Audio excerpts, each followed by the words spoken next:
Welcome, everybody, to the Raad Life, the only talk radio show that takes you along with host and age explorer Rod Gontos on his continuing journey of discovery into life's challenges, opportunities, options, and all the latest and greatest things that come with getting older. The Rad Life is brought to you this week by Your Home for a Lifetime, a company dedicated to empowering you to stay safely, independently, and comfortably in your own home.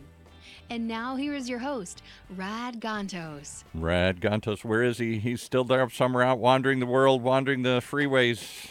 As anyone knows who listens to the show, Rod always comes racing in at the last minute here. But we want to thank Dr.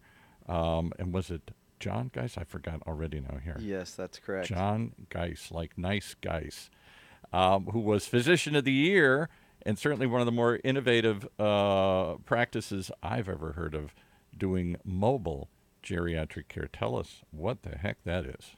Hi. Well, thank you, first of all, for having me here at OC Talk Radio. It really is a pleasure to be here with you guys.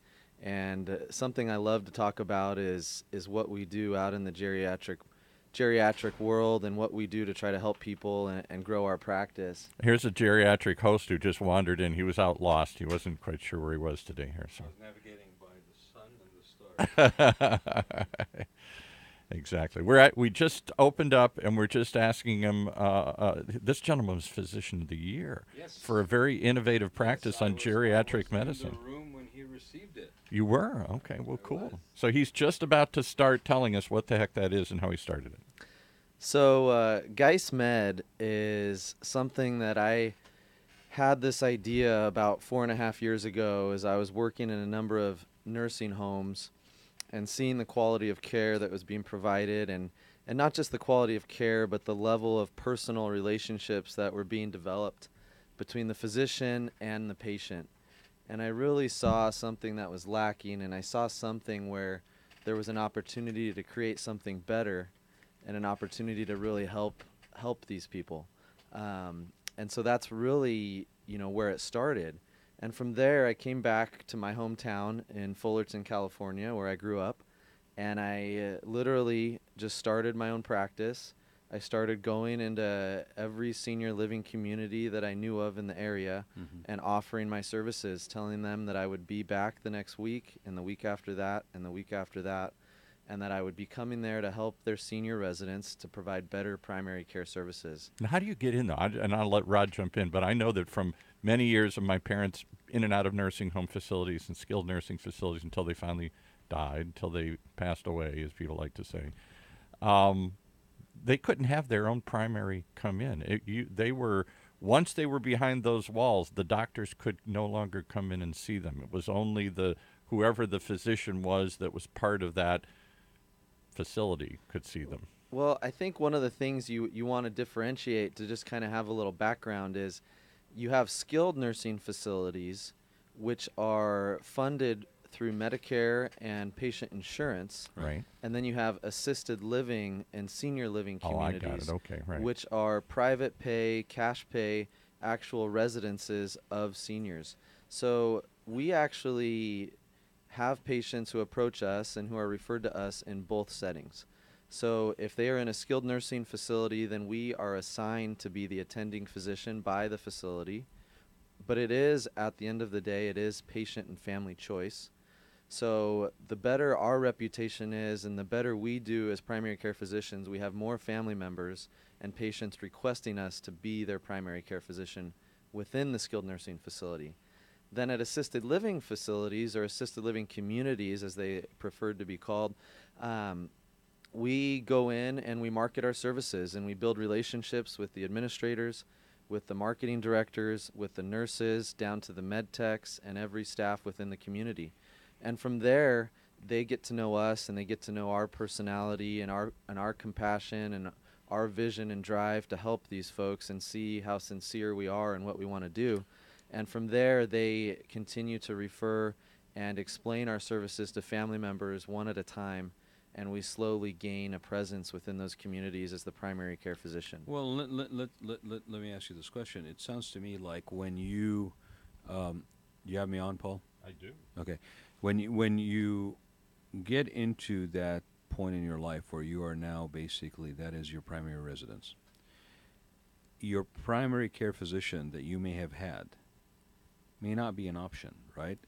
That is correct. We have several residents who initially want to meet us and learn about what we do and what we're about, but they do have a long-time primary care physician that maybe was their doctor for 40 or 50 years. Right. But what happens is typically that physician does not make house calls and does Correct. not come into the senior living community. Oops, sorry. So that physician does not make house calls or come into the senior living community. And then on top of that, oftentimes residents have been moved to a senior living community that's closer to their sons or daughters, and now their primary care physician Miles away. is either 20 minutes, 45 minutes, Right. or a state away. Right, and the reason I mentioned that, it's interesting that you actually made even a distinction between the type of facilities and how they get paid for. It kind of hit me that we've had people here talking about housing options, and I think this is the very first time that somebody has been that succinct with the difference, because based on the type of facility, that then impacts other things such as primary care physician choice, the ability to how to go about it. But you're absolutely correct. I mean, in many cases, people are being moved to areas where maybe it's convenient for their loved one, their children, whatever, and now they're not even within proximity.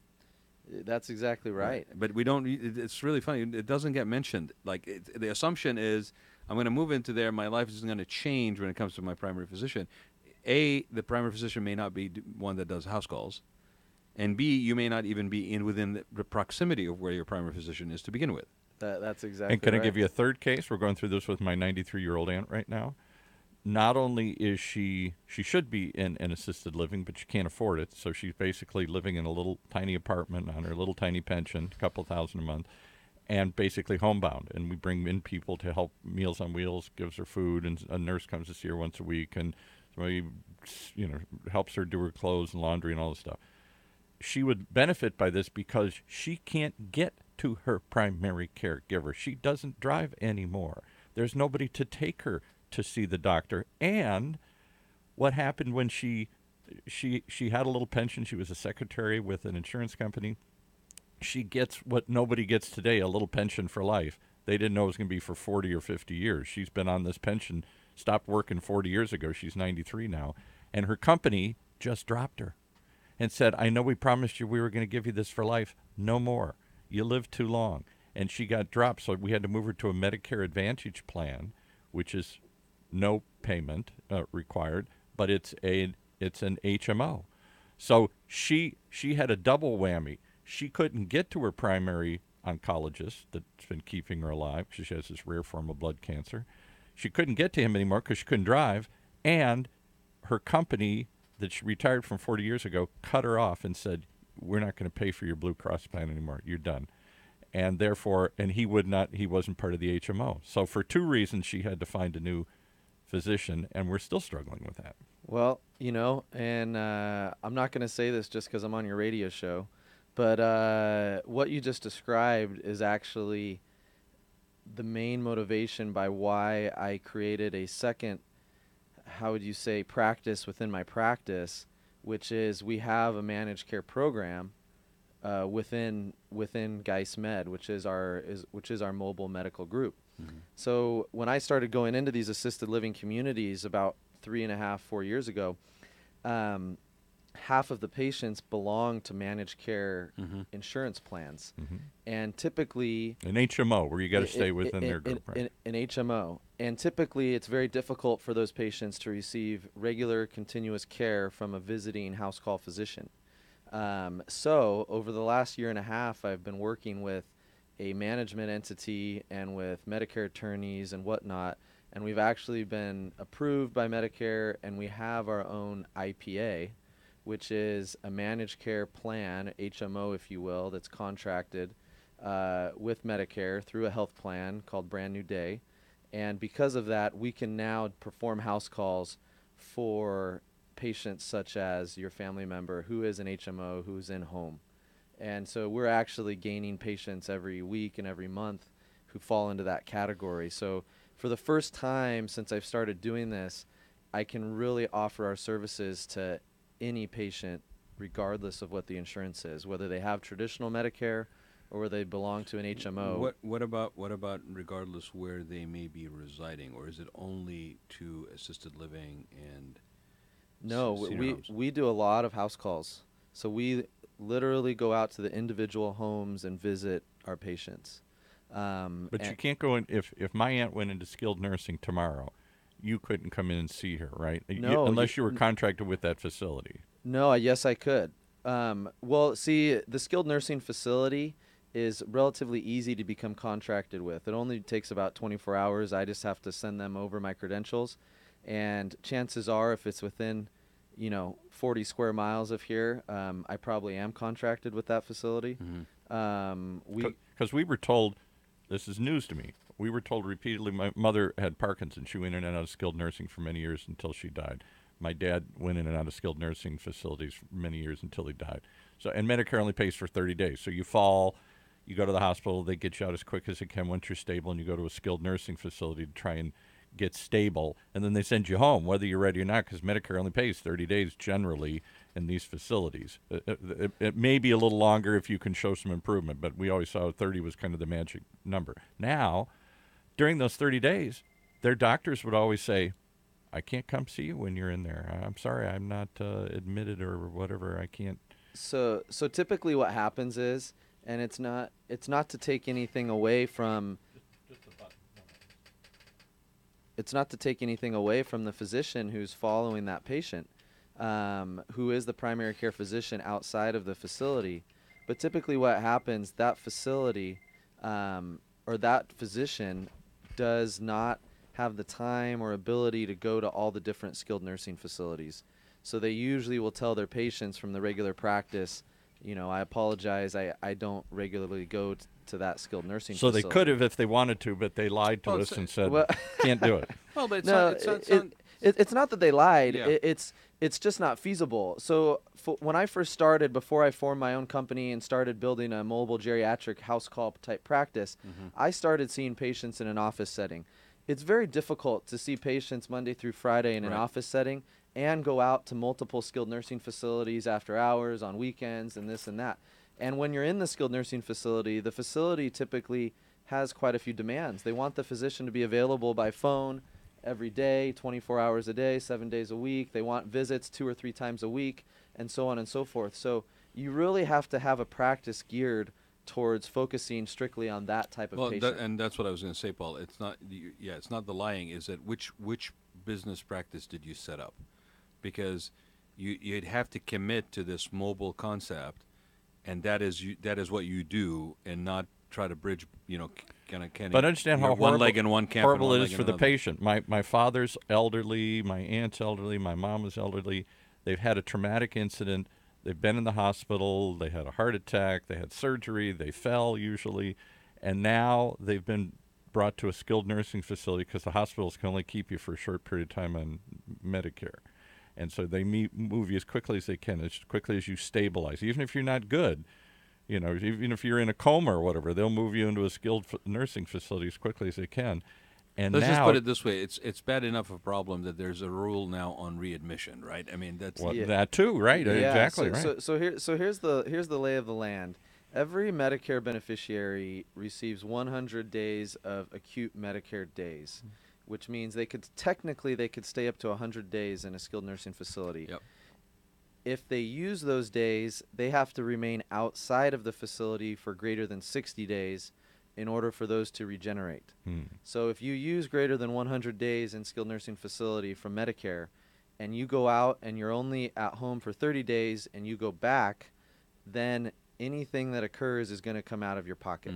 And during that 100 days, there are milestones that they have to meet, so they have to show progress. And that's right? exactly right. So people rarely stay in a skilled nursing facility for 100 consecutive days, because it's not that the facility can just keep them there for 100 days if they choose. They have to show certain benchmarks Progress, to Medicare, right. like you said. You said it exactly right. They have to show that they're progressing, benefiting from the skilled services, which is physical therapy, occupational therapy, wound care, Right. IV antibiotics. If the skilled nursing facility is not showing that they are using one of those skilled services to benefit the patient, then they have to give what's called a last covered day, and they have to give notice to the family. And so typical average length of stay for a Medicare patient is going to be somewhere between 10 to 21 days Right. in a skilled nursing facility. And imagine this: my father fell, and he went into a coma. He had swelling in the brain, and they thought he was going to die. And then he didn't die, and he got a little better, and he came out of the coma. And then we'd go back in and out of it. And for 30 days, he went in and out of it. And during that time, he developed a bed sore so big that it was like, I hate to even describe it, it was like a couple inches deep and a couple inches wide and everything. And they had to cut it out. So now he has this big hole in his rear end, right, that's trying to heal at 93, which ain't working. And they kicked him out after 30 days. And they said, you got to take him somewhere. I said, where? I can't take him to my house. He can't go back to his house and live alone. He's in and out of a coma. His wound needs something else. And I fought to get him into a facility that specialized in long-term wound care. And it was a fight to get him in there. It was a couple hours from where he lived. And that's where he finally passed away and died, in that long-term wound care facility.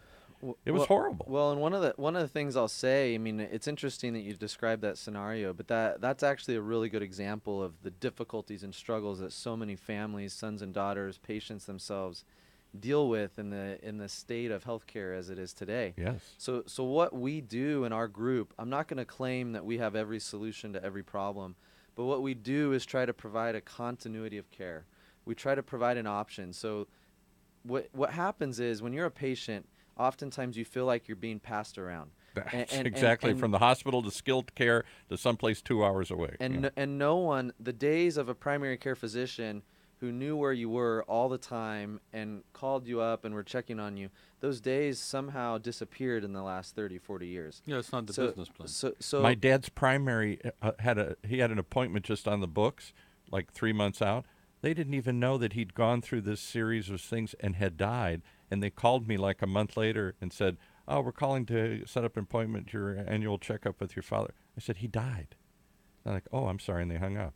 Yeah, no. And this is his primary caregiver. He didn't even know that this sequence of things had happened, and he had died. Well, and you know, and I really feel strongly that the majority of physicians are trying to do the right thing. It's just the dynamic of how healthcare has evolved and how we work within these big systems, and it's very difficult for primary care physicians to do every aspect of it because everything's become so specialized within its niche. But the term is primary. They're the ones that are supposed to be guiding you and helping you. Let's talk about this, though, okay? So how do you do it differently? So what we do is, when let's just take a sample scenario. If we have a patient who's in a skilled nursing facility who wants our services, and let's say you heard me on the radio today, just to give you an example, and you said, hey, I'd like you to be my mom or dad's physician within the skilled nursing facility. It's patient choice. If they have traditional Medicare insurance, you can talk with the administrator of the facility and say, I'd like Dr. Geiss to be my mom or dad's doctor. They would call my office, or you'd call my office, they'd notify us, and then the next day they would transfer care to our practice. But again, if you didn't know, I went through this multiple times over multiple years, and we were told there is no choice. You're stuck with Dr. Smith, who you're only going to see. Here's the other crazy thing about the skilled nursing, whoever this doctor is. He probably is assigned to half a dozen because they're big chains. So he goes and visits a bunch of them. He sees you once when you come in to make a medical evaluation, and he never sees you again. There is never a doctor that came and saw my mom, dad, or aunt in the dozens of times they were in skilled nursing. Is that scenario that Paul's describing, is that still common, prevalent, or is it something that's changed? It has. I mean, if someone is saying that, if an administrator or a nurse is saying that you do not have choice, then that's, you know, one. Well, they never said it that way. They just said, "Here's the doctor, and he now you're under his care." Yeah. So here's the issue: is they led us to believe that you need to have someone, whether it's me and my group or whether it's somebody else. you need to have someone who's advocating for your loved one Amen. within the facility. Amen. And so that's where a group like ours is so valuable, because once you call us, we're not just the doctor who goes out and sees your loved one one time. We're now your advocate. I mean, we're anything you need, we're going to go to bat for you, and we're going to try to get what you need. We're going to get you where you need to go. Say they're trying to discharge the patient with a stage 4 wound on your coccyx, like you described, Right. for your loved one, and you don't have a place to go. Well, that's where we come in, and we're talking to the administrators, the discharge planners, the case managers. We're actually talking with placement agencies, figuring out what your options are, wound care companies, home health, wound specialists, all of the above. I had to do this on my own with no knowledge of where to go. And when you ask the discharge administrator, whatever they call the person, they give you maybe some brochures or something, but they basically say, I can't recommend, can't tell you what to do. You're on your own. Good luck. So what was the driving reason behind that attitude that you basically didn't have a choice? Let's call it in the past. But what was that driving reason? Was it just the way that the organizational structure was for these facilities? Again, I'm speculating because I can't speak to them, but my opinion is it's a combination of people trying to run a skilled nursing facility, a business in a way that is easier, more efficient for them. Right. And, at the end of the day, everyone's trying to, figure out how to, run things more efficiently. Cost effectively. Yeah, I mean, even skilled nursing facilities, the way I've grown my practice is I really try to put myself in the shoes of everyone I'm surrounded by. I try to put myself in the shoes of my patients, their loved ones, their family members. I also try to put myself in the shoes of the administrators and the nurses running the facilities and the communities where we go. Because I do know that people, I believe people are inherently good. Yeah. I believe people's motivations are primarily good. I think there's a few bad eggs out there occasionally, but it's usually the rare situation. But I do think in healthcare, healthcare has a large stigma where people are very paranoid. Yep. People feel like there's a lot of taking advantage of, and there's a lot of mistreatment and so on and so forth. And in some cases, for good reason, those stigmas are created. But I really do believe that the majority of people in healthcare are trying to do the right thing. But again, what I can tell you, just to summarize, is that when you get old, at a certain age, and start having problems, and you're going in and out of the hospital, and then skilled nursing facilities, and eventually end up going into independent living and then assisted living, where it's really a nursing home, what happens during that phase to your medical care is a nightmare. You, for all the reasons you listed, you stop seeing your primary because you can't get to his or her office, or because you're going into a facility and they don't want to come and visit you, or can't, or don't, or won't. And then because you get moved somewhere else and your insurance gets dropped because you get too old, or all these crazy things that happen. And the one person you're relying on is that primary caregiver, that doctor who was supposedly with you for all those 40 years. You get cut off completely from that, and you're on your own. But you know what, Paul? This kind of re-amplifies the same reasoning we started doing the show, okay? There is a sense that we don't want to deal with this topic. We don't want to deal with the reality that this may be a possible scenario that we find ourselves in, or right. a loved one can find themselves Can't in. happen. Right? Couldn't possibly happen. But in doing so, we do ourselves a big disservice, because it really comes down to educating yourself. If you educate yourself and you're open to the fact that there are other things out there, and you do that proactively in advance for yourself or for the case of a loved one, okay, then you realize that there are other options. You realize that there may be some facilities that are at least of two types, one which may be a little bit more flexible in terms of your independent choice, decision-making, who your primary physician is. So what I'm saying is, we sit here and we talk every week, and we play out these scenarios about, oh, the sky is falling, and oh, it's not fair, and oh, things are not working out. That's the way it feels when you're going through it, boy. Yeah, but guess what? At the end of the day, we all have to take some kind of personal accountability to educate ourselves and to be open to what's happening. Because what I'm hearing here is, I'm hearing you reflecting on your personal experience with your parents, and without getting specific, it was a few years back, Yeah, and yet right. that's where you're at.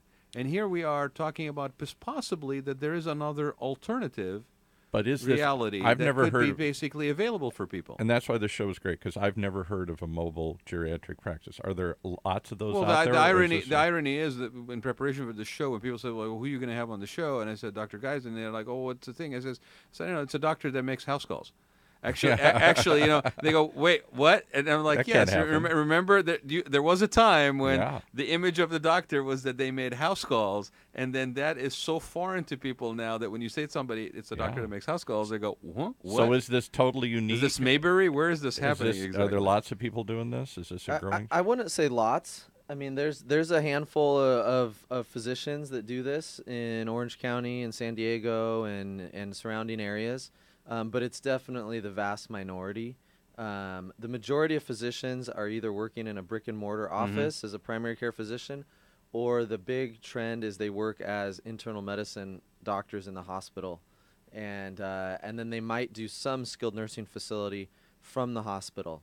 But then I kind of describe it as once they're discharged from the skilled nursing facility, you're kind of discharged out into the abyss of nothingness. And So you what's can't the- so- drive, and you're far away, and there's nobody to help you. Yeah. So what's the? I mean, I understand there's a need in the market. There's actually probably you could even argue that there's a unique niche that is not being served, right? To position your business this way in a contrarian manner, right? But what is the personal drive for you doing this? Because I cannot imagine that this is just purely, yes, I'm in the care business and it is a practice. That there is something else, right? There's a lot of hours. There's a lot of demands that are different kinds of stresses. Well, for sure. I mean, I talk with my wife all the time. I mean, there's other ways to make a living. Okay. I mean, So why this for you? There's definitely, from a financial standpoint, I could probably do better just working as a hospitalist in the hospital, and it would be a heck of a lot less stressful. So what's the reward? So the honest reward and the honest drive, a friend asked me that actually a few weeks back. I was driving in the car talking to him on my Bluetooth, and he asked me that. It kind of caught me off guard, and I've thought about it many times, but I hadn't thought about it lately. And the honest drive is I see a need, and I really believe there's a chance to create something better that doesn't currently exist. My wife laughs at me and will sometimes give me a hard time and make fun of me, saying, oh, I'm such a dreamer, I'm such this and that, and but I really believe in that. I mean, I really believe that before something was created, nobody knew it existed, right? And so It's really the case. Everyone sees healthcare in the current state, Mm-hmm. but it really takes some vision and it takes some drive and innovation to say, let's create something that doesn't currently exist out there. And the reason why I kind of set you up a little bit, and the reason I asked that is because you're absolutely correct. It's funny, I'm guilty as charged too, right? I'll sit there and gripe for days about something, right? But we seem to be in this loop that we basically gripe about this and the unfairness of that and whatever, and yet what you're doing I'm not saying it's the way it used to be, but in a way it's going back to more closer one-on-one, hands-on, in people's personal space, rather than from the aloof distance of, across a counter or, on a schedule or something. It's a little bit more personal. It also feels less like an assembly line to me, because too often now when you go to a good doctor, way to describe it. You go there and you're queued up. There's 8 of you in the lobby waiting to see him for 5 minutes. But let's be clear. It's not. I'm not picking up. I don't think Paul is either. We're not picking on physicians because they are also part of the system in which they are working. So that scheduling, that numbers, that how much time you spend with a patient. Yeah. Once you're within a certain type of practice, that becomes the reality in which you practice medicine. Well, and it's very difficult to break that mold. You oftentimes feel like you're paddling upriver, with. And at some point you say, okay, with one paddle, right? And but broken paddle. In response to your question, though, personal is the key word. That is a huge part of what drives me. I tell people, I'm in healthcare, but I'm in the people business. Yeah.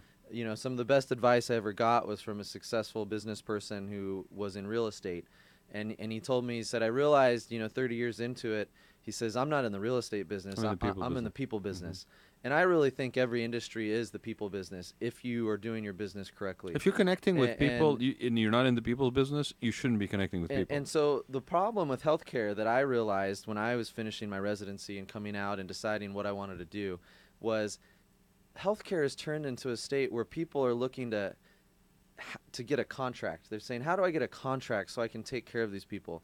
People have forgotten good old-fashioned, let's go out Care. and actually win over the people because they like you and they think you're the best doctor. Yeah, it's not about contracts, it's about relationships. And so that is kind of the forgotten aspect of healthcare.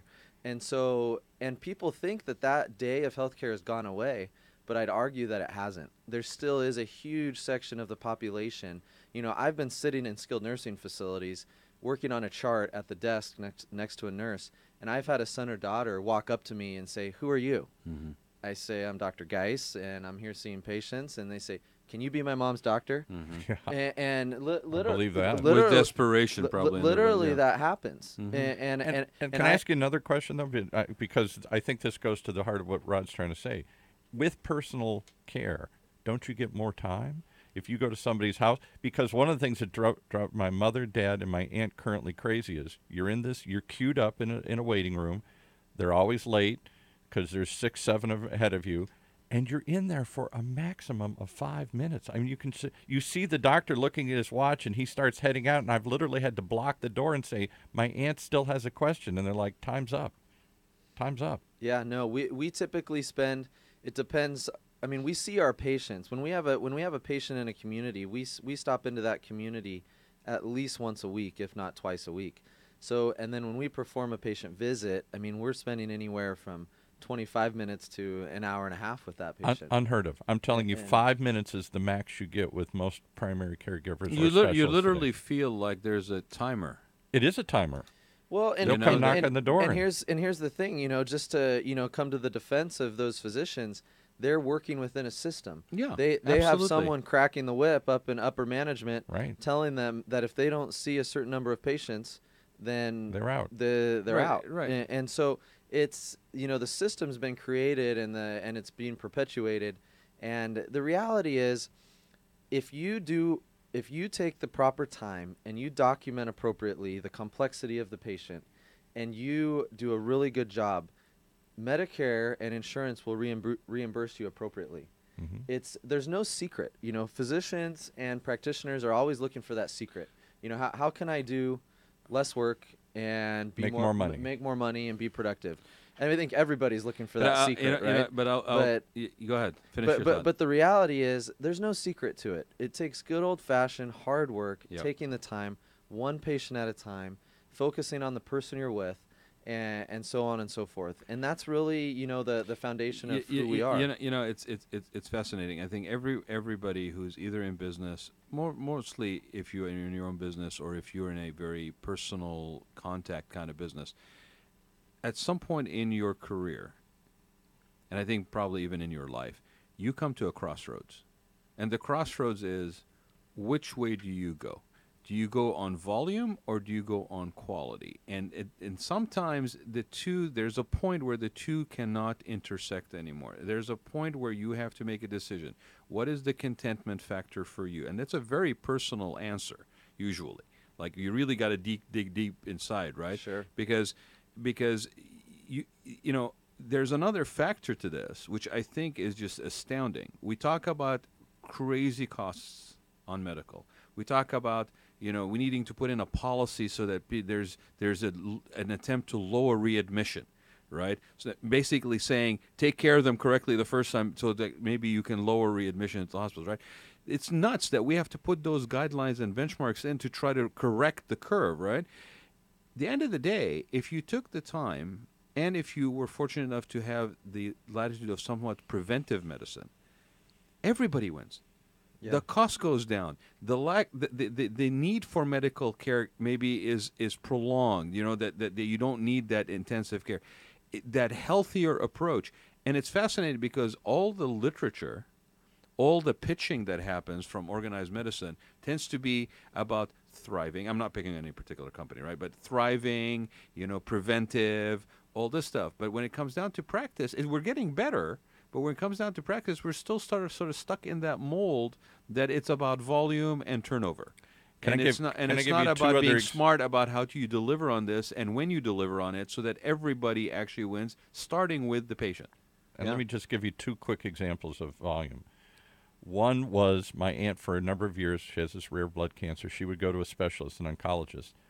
Many's the time he would come in because he had a huge practice. There were 50 people in the waiting room. He made millions off of this thing here, and he was good at what he did. But he got it down to he only was in there for such a short period of time. I don't even know if he knew who the patient was, quite frankly.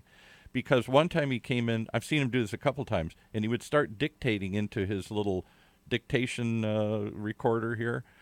Just saw Florence Keating, and he'd start reading the notes, and he hadn't asked her a question. He walked in and started dictating like it was over the minute he arrived. And my aunt would stop and wave and say, "Hello, don't you want to say hi to me here?" He's like, "Just a minute." And he would start dictating, and he was in and out before he could even really ask her. And then the other point I want to make is when you get older, and I used to have this frustration with my mom and dad and now with my aunt, they don't want to make it quick. They're scared. They slow down as they get older, so they want to tell you this long-winded story, this long-winded explanation like I am now here. Yeah. And they want to, and the doctor's like, just cut to the point. What do you want to know? You got a lump. Here's what it is. Take this pill. Goodbye. So that's the reason. You're just getting older on I'm the getting air older. every week In front of you week out. here, yeah. I see how it is. Okay, I get it now. Cut to the chase. No. Paul. So they want it longer, and the doctors want it shorter, and there's a tension immediately. I've seen it for years. The doctor wants to get in and get out as fast as they can, and my dad would literally jump up sometimes to block the door and say, "Wait a minute, I still don't understand. I still got a question. I'm old. I don't get what you're saying." And do we age the same way we used to? I mean, that's the other thing is the expectation of the patient now or in an incoming group of people the same as in the past, or is that going to put a different spin and reality on how medicine needs to be practiced? Well, I mean, we were talking about this before the show.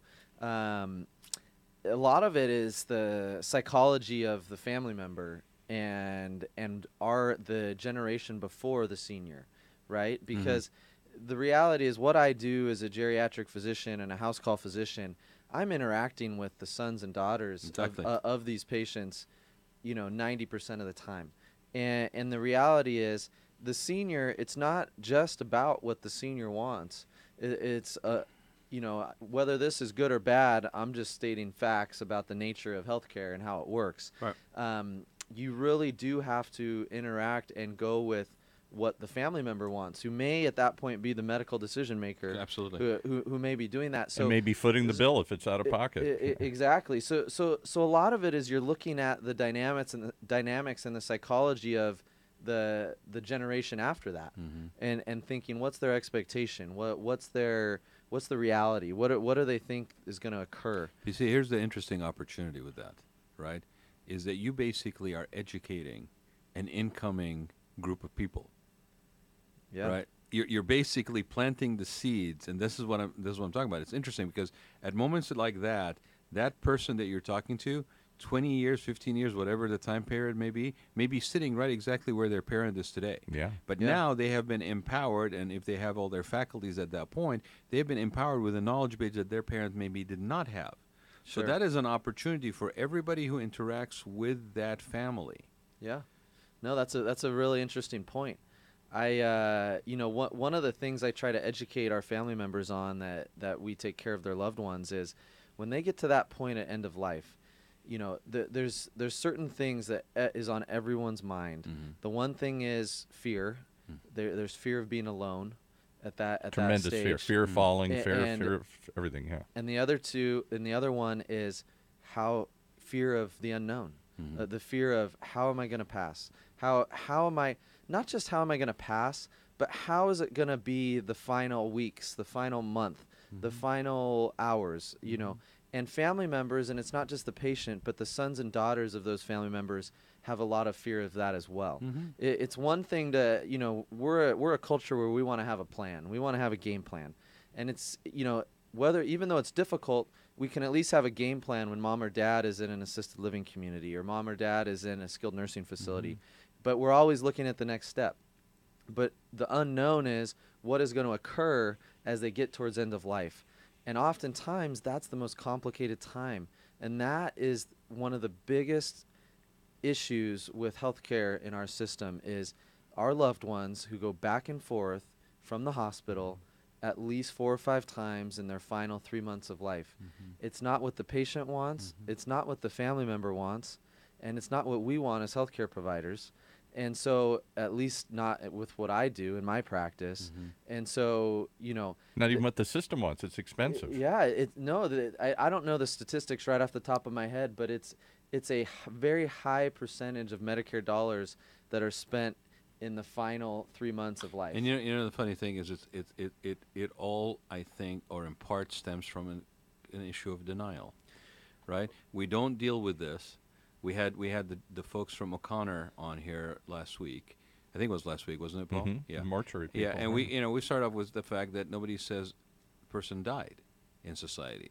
We all pass away. We all go to the. We can't even deal with the reality that they died. We have to sugarcoat it and make it. We're all still 6 years old, and we can't tell little Timmy that somebody died. Where other societies have a sense of ritual, a sense of this is as much part of life as living.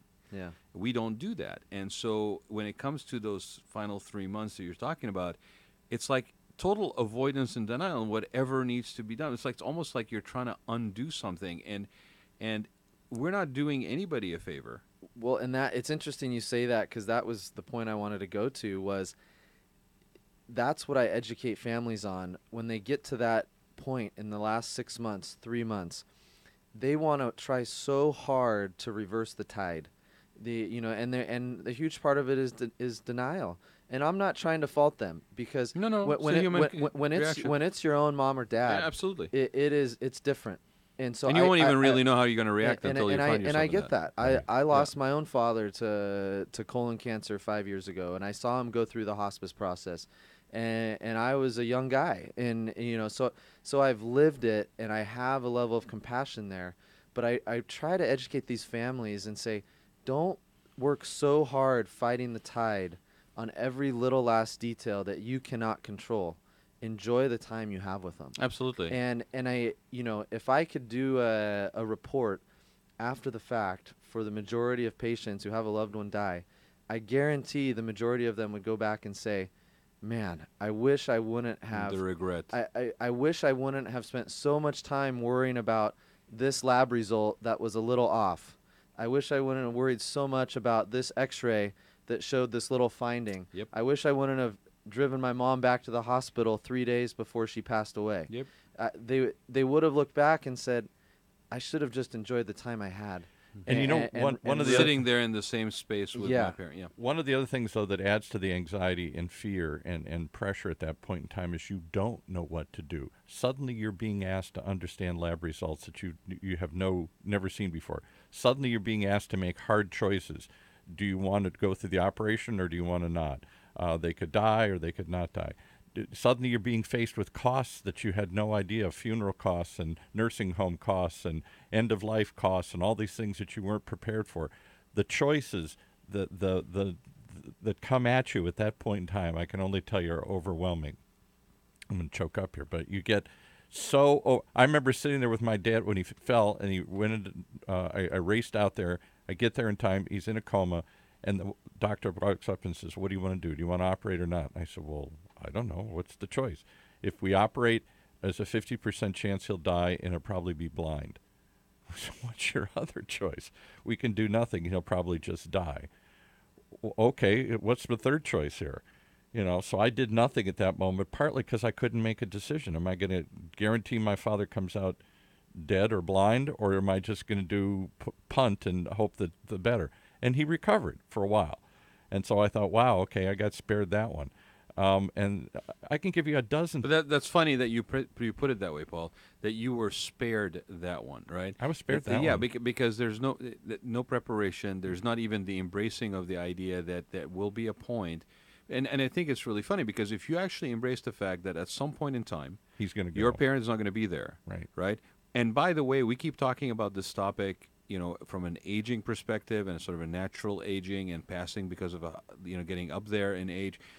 But it could happen to somebody who's 13. I mean, what it Oh, yeah, at what, any what, point what, in it, life, re- right, what it yeah. really tells you is you got to embrace the fact that dying is part of life. Right. And so any time that you have, any moment that you have, not to shy away, shed away all responsibilities of modern living and making a living and all that stuff, but you really got to appreciate the time you have with people, whether they be 15, whether they be 50, whether they be 150. We really do not do ourselves a favor when we basically do all of this thing like it's something that could be pushed off and pushed off and pushed off. Talk about it. We got Thanksgiving coming up tomorrow. Right, we got holidays coming up. These are opportunities, not necessarily to sit down with Aunt Edna and talk about dying, but to at least actually sit down with Aunt Edna and enjoy Aunt Edna. Actually have a personal connection, like a real meaningful connection. Put your phone down. Don't text. Aunt Edna doesn't have to reply to you on Skype. Just connect with people because you said your father passed away 5 years ago? Yeah, he passed away 5 years ago from colon cancer, and he was only 63 years old. Perfect example. And and we never thought in a million years that David Cassidy today. What was it? 63? 67. 67. Yeah. that was going to occur. But when you're faced with your own mortality, or the mortality of a loved one, yeah, you really do. You start to live in the moment. You really do start to appreciate what you're doing now, and if we could start living that way now, And what would help and do it from the point of the joy of living in the now, not the fear of I may not have tomorrow. I know it's just a slightest twist on the coin, right? But there's a major difference. If you approach living life today with the joy of the fact that you have today versus the fact that I don't know if I will be around tomorrow. Well, and one of the things, if I could emphasize, if anyone's listening, one of the things elderly women or men who are afraid or alone, it's something I'm extremely passionate about from my own mom. Mm-hmm. My own mother, who I see firsthand her going through that as a widow, and her biggest fear is being alone. Yep. And being sick and being alone. And so it drives me when I see people who don't have someone to call on, someone to lean on, someone to say, to walk in the front door, shake their hand, look them in the eye, and say, "I'm here. I'm gonna take care of you, and I'm not going away." Wow. See, I knew it. Go ahead. And that you just don't get that anymore. You don't get that. And so No, that's don't. what drives me, Yeah. and that's that's what we're about. And so I knew if we opened that door, I was going to get personal. I knew he was going to come through because and that's what's missing. I'm telling you, he's he's absolutely right. My aunt she feels nobody cares about her, nobody listens to her anymore. She has nobody to talk to. My mom, my dad, we all went through that because more and more, less time, can't get there, change doctors, change plans, change everything. There's no way, okay, to spend time with someone without spending time with someone. You can't basically schedule in 10 minutes with your parents and feel like I crossed that off my to-do list. That's right. not spending time with people, right? We talk about it on this radio show. Okay, I go out every time we go out, everybody goes, "Oh, we just had such a great time." Yeah, you know why? Because we sat down for an hour and actually just had a conversation. Right. And we kind of didn't have a to-do list. We didn't have an agenda we had to cross items off. We kind of had a loose direction of where we were, but it was really a coming together to meet and know each other and build a relationship based on let's see where the journey takes us. We don't do that as a society anymore. You got perfect opportunity. Anybody who's watching or listening, okay? This is your homework. I shouldn't even say it's homework, but it's your homework, okay? And I want to report on this next week, right? You got Thanksgiving coming up, right? Take the time to sit around the table. Don't just show up at the table when the turkey hits the table and then basically can't wait to get off in front and watch the game. There's opportunities that you're going to see family members that you may not have had a chance to see for a long time. Some of them you may not necessarily see by Christmas or even next year. So take the time to actually have a depth of relationship with people because it reflects in your work, Dr. Geiss. I mean, I'm telling you, I'm listening to what you're saying, and you're saying, all this, and we joke about the house calls and stuff like that. But really, underneath it all is a genuine sense of care because, I had grandparents, right? All my grandparents have passed away. I have my father, who's in their 80s, right? I've always grown up and lived around extended families. it's that drives me to do this show, because it has no connection to what I do for a living, but it's this conversation that we should have. And sometimes it's joyful about celebrating somebody's life who's decided to pursue a path of passion for 30 years, and now they're in their 70s and 80s, and they're still very energized because of that decision. And in some cases, we're talking about end of life, and it's still, facing it with somewhat of a joy, right? So these conversations are very, very important, and as a society, I think we try to shy away from them. And, thanks to things like these, we can actually hide in our own bubble even a little easier these days. Yeah. And it's not just a conversation that we need to have with our loved ones while there's time still here. It's what he's talking about, reestablishing conversations and connections between doctor and patient. I just feel like it's an automated assembly line, and there's very little personal connection, very little time spent. You got to go to them, and you stand in a line, and they see you for a couple minutes. And next, there isn't. At a moment when you need more information and more fear, to face the fear and to face the uncertainties, to face all the questions, you get less and less time. Paul, society used to be where you had a relationship with that person across the counter that may have been a butcher, may have a baker, may have been, whatever, right? So at some point, the profession that you provide, the service you provide to people, isn't the relationship. That's just what you do, and you give to one another. Right? So the doctor-patient, we keep referring to it as this doctor-patient, this camp and this camp, kind of like, somebody's wearing a red jersey, the other one wearing a blue jersey or something, right?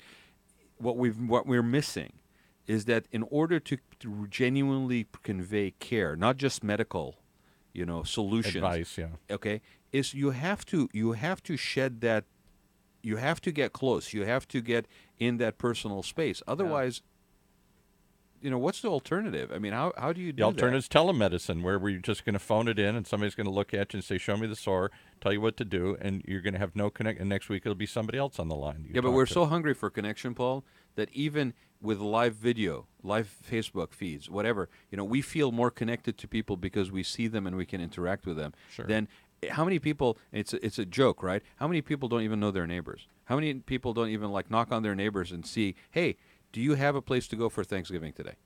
I don't. Yeah. I don't know half of my neighbors. I mean, that's the society we live in, and I'm not knocking anybody, but all I'm saying is that we could probably do better, at least if we take personal accountability for ourselves to do better. And let's give the website to Dr. Let's give the Geiss. website. We got into this and we never gave the website out. Yeah. It's www.geissmed.com. Can I only tell you this, and in all sincerity, you're doing God's work here. I'm a good Irish Catholic. That is, I'm pleased to hear that somebody's out there worried about the seniors and willing to come to them when they can't go anywhere, when they're lost and fearful and feel forgotten, and you're seeking them out and coming to them and spending time with them. Oh my God, when can you come to Palm Desert and the thing? Because I got a 93-year-old aunt who would think you're We're working on getting out there. the answer. Were you about to say cats meow? The cat's meow. Yeah, I think you were going to say that.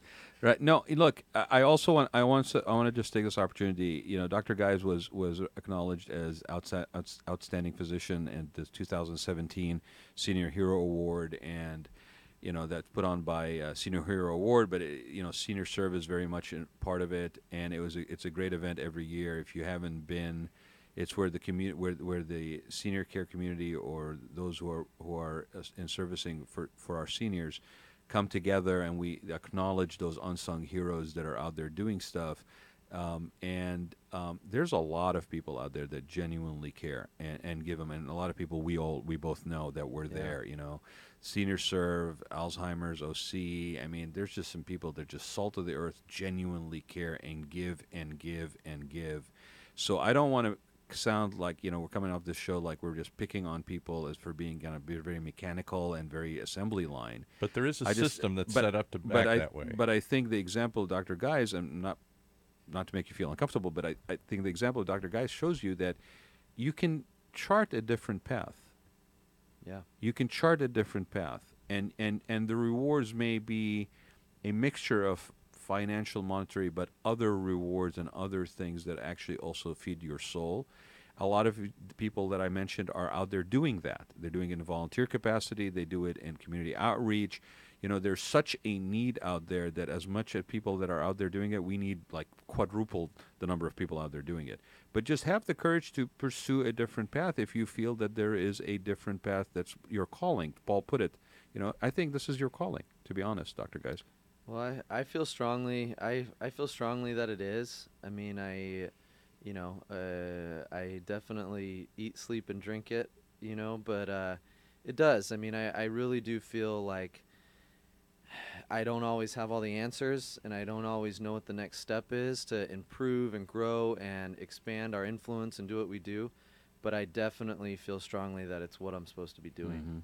And I think it will show in the next 10, 20, 30 years as we change the way healthcare is run out in the senior community. The baby boomers will homes. change it. We've changed everything else. We changed what it was like to be a teenager. We created what it was like to be a young adult, a yuppie.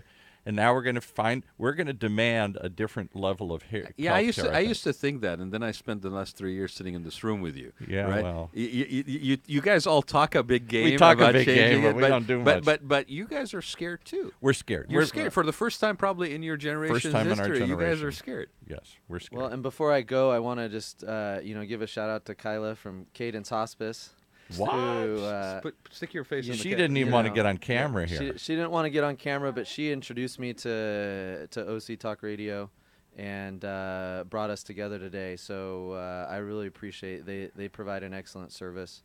And, we talked about the end of life and hospice, but they really do provide an excellent service. So what's the website? Come on, give us the website for your company. www.cadencehospice.com. Cadence, like You got to do it on camera, though. Cadence, C-A-D-E-N-C-E. Cadence. You're not going to make her do it on camera? No, she didn't want to. Okay. and I do want to give a shout out to Deborah Pearson too. That thank you, Deborah. It is Thanksgiving, and we want to just give you thanks for helping us secure such great guests. It really is an awesome thing that I get rewarded with every week, to be able to sit here and actually just spend time with people.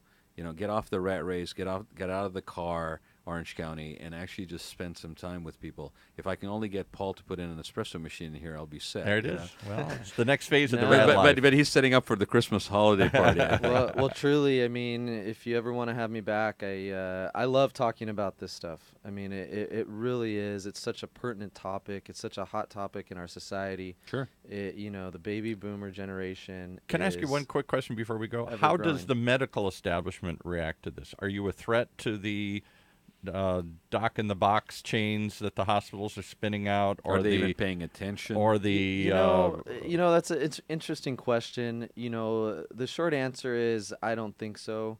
There's a lot of patients out there, and there's a lot of people that need help. And the reality is this senior population, which we serve day in and day out, is one of the most complex populations in order to take care of well. And even the hospital systems and the big chains and the big companies, they don't have a solution. This is, if I be careful what I say on the air, but if I could be in the boardrooms of some of these large companies, I guarantee this is at the top of their agenda. Is they're putting programs and processes in place to try to combat this, but it's very difficult to do, because from growing a business that focuses on senior care and is personal, within our organization, my own company, it's very personal.